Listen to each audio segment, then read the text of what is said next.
Hi guys, welcome back to my YouTube channel Pravit Kirtana. ഇന്ന് നമ്മൾ ഇവിടെ discuss ചെയ്യാൻ പോകുന്ന ടോപ്പിക്കാണ് ക്യൂബ്സ്. 1 തൊട്ട് 10 വരെയുള്ള ക്യൂബ് നമ്മൾക്ക് അറിയായിരിക്കും. അപ്പോൾ അതിലും വലിയ നമ്പേഴ്സിന്റെ ക്യൂബ്സ് എങ്ങനെ കണ്ടുപിടിക്കാം എന്നുള്ള ഈസി മെത്തേഡാണ് നമുക്ക് ക്ലാസ്സിലേക്ക് കടക്കാം. എക്സാമ്പിൾ വഴി നമുക്കത് നോക്കാം. 11ന്റെ ക്യൂബ്. 11ന്റെ ക്യൂബ് കണ്ടുപിടിക്കാനായിട്ട് വൺസ് പ്ലേസിലുള്ള നമ്പർ 1 ആണ്. 1ന്റെ ക്യൂബ് എത്രയാണ്? 1ന്റെ ക്യൂബ് 1 ആണ്. നമ്മൾ പക്ഷെ അതിനെ 0 0 1 എന്ന് എഴുതുക. ഓക്കെ, ഇനി ടെൻസ് പ്ലേസിലുള്ള നമ്പറും 1 ആണ്. 1ന്റെ ക്യൂബ് എത്രയാണ്? 1 ആണ്. അതിനെ നമ്മൾ എങ്ങനെ എഴുതുന്നു? 0 0 1. ഓക്കെ, സെക്കൻഡ് സ്റ്റെപ്പ് എങ്ങനെയാണെന്ന് വെച്ച് കഴിഞ്ഞാൽ ഡിജിറ്റ്സ് തമ്മിൽ മൾട്ടിപ്ലൈ ചെയ്യുക. ഓക്കെ, ഇവിടെ ഡിജിറ്റ്സ് മൾട്ടിപ്ലൈ ചെയ്യുമ്പോൾ 1 × 1 എത്രയാണ്? 1 ആണ്. പിന്നെ ക്യൂബ് ആയതുകൊണ്ട് അതിനെ 3 കൊണ്ട് മൾട്ടിപ്ലൈ ചെയ്യുക. 1 × 1 1, 1 × 3 3. ആ 3നെ നമ്മളിവിടെ എഴുതുന്നു. ഇനി ഈ 3 കൊണ്ട് ഈ ഡിജിറ്റ്സിനെ മൾട്ടിപ്ലൈ ചെയ്യുക എന്നുള്ളതാണ്. 3 × 1 എത്രയാണ്? 3. വൺസ് പ്ലേസ് വിട്ടിട്ട് നമ്മൾ അതിനെ എഴുതുന്നു. 3 × 1 എത്രയാണ്? വീണ്ടും 3. അതിനെ എഴുതി ഇത് തമ്മിൽ ആഡ് ചെയ്യുക. 1 0 + 3 3 0 + 3 3 1. ആൻസർ 1 3 3 1. അപ്പോൾ 11ന്റെ ക്യൂബാണ് 1 3 3 1. നെക്സ്റ്റ് നമ്പർ നോക്കാം.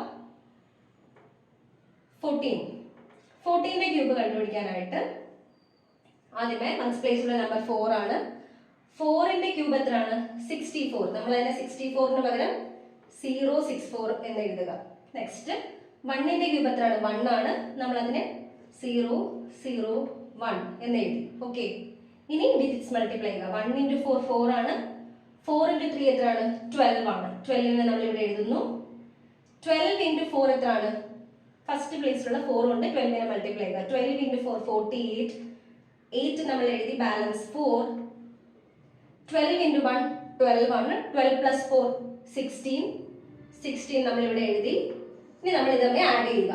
4 6 + 8 14. 1 + 6 7. 1 + 1 2. ഓക്കെ, 2 7 4 ആണ് 14ന്റെ ക്യൂബ്. നമുക്ക് വേറെ നമ്പറിൽ ചെക്ക് ചെയ്ത് നോക്കാം. 22ന്റെ ക്യൂബ്. ഓക്കെ, 22ന്റെ ക്യൂബ് കണ്ടുപിടിക്കുകയാണ്. 2ന്റെ ക്യൂബ് എത്രയാണ്? 8 ആണ്. നമ്മൾ അതിനെ 0 0 8 എന്ന് എഴുതി. ഓക്കെ, വീണ്ടും 2ന്റെ ക്യൂബ് എത്രയാണ്? 8 ആണ്. അതിന് നമ്മൾ 0 0 8 എന്ന് എഴുതി.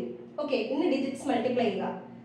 2 2s are 4 ആണ്. 4 × 3 ചെയ്യുക. 4 × 3 എത്രയാണ്? 12 ആണ്. വീണ്ടും 12 2s are എത്രയാണ്? 24 ആണ്. 4 ഇവിടെ എഴുതി. ബാലൻസ് 2 ഇവിടെ എഴുതുന്നു. വീണ്ടും 12 × 2 12 × 2 24 ആണ്. 24 + 2 26. നമ്മൾ ആഡ് ചെയ്യുകയാണ്. ആൻസർ 10648 ആണ് 22ന്റെ ക്യൂബ്. അപ്പോൾ നമുക്ക് ഇത്ര ഈസി ആയിട്ട് ക്യൂബ്സ് കണ്ടുപിടിക്കാം. അപ്പോൾ ഒരു കോമ്പറ്റേറ്റീവ് എക്സാമിന് നമുക്ക് എല്ലാവർക്കും അറിയാം ഒത്തിരി ടൈമൊന്നുമില്ല നമുക്ക്. അപ്പോൾ ഇങ്ങനെയുള്ള ക്യൂബ് സ്ക്വയർ ഒക്കെ കണ്ടുപിടിക്കാനായിട്ട് നമ്മൾ മൾട്ടിപ്ലൈ ചെയ്തുകൊണ്ടിരുന്നു കഴിഞ്ഞാൽ അപ്പോൾ നമ്മളുടെ ടൈം അത്രയും അത് എടുക്കുകയാണ്. നമ്മളുടെ ടൈം അത്ര എടുക്കും തോറും നമ്മൾ നമ്പർ ഓഫ് ക്വസ്റ്റ്യൻസ് ചെയ്യുന്നത് കുറഞ്ഞുകൊണ്ടേയിരിക്കും. നമുക്ക് കൂടുതൽ മാർക്ക് എടുക്കാനായിട്ട് പറ്റത്തില്ല. അപ്പോൾ സിംപ്ലിഫിക്കേഷൻ പോലുള്ള ക്വസ്റ്റ്യൻസ് ഒക്കെ വരുമ്പോൾ ക്യൂബ്സും സ്ക്വയർസും ഒക്കെ നമുക്ക് ഈസി ആയിട്ട് കണ്ടുപിടിക്കാൻ അറിയാമെന്നുണ്ടെങ്കിൽ വളരെ ചെറിയ ടൈമിൽ നമുക്ക് ആ ആൻസർ കണ്ടുപിടിക്കാവുന്നതാണ്. സോ ദാറ്റ് നമുക്ക് ആ കോമ്പറ്റേറ്റീവ് എക്സാം ക്രാക്ക് ചെയ്യാൻ പറ്റുന്നതാണ്. സോ നിങ്ങൾ എല്ലാവരും ഈ ട്രിക്ക് യൂസ് ചെയ്ത് വലിയ വലിയ നമ്പേഴ്സിൻ്റെയും ക്യൂബ്സ് കണ്ടുപിടിക്കുമെന്ന് വിചാരിക്കുന്നു. Thank you.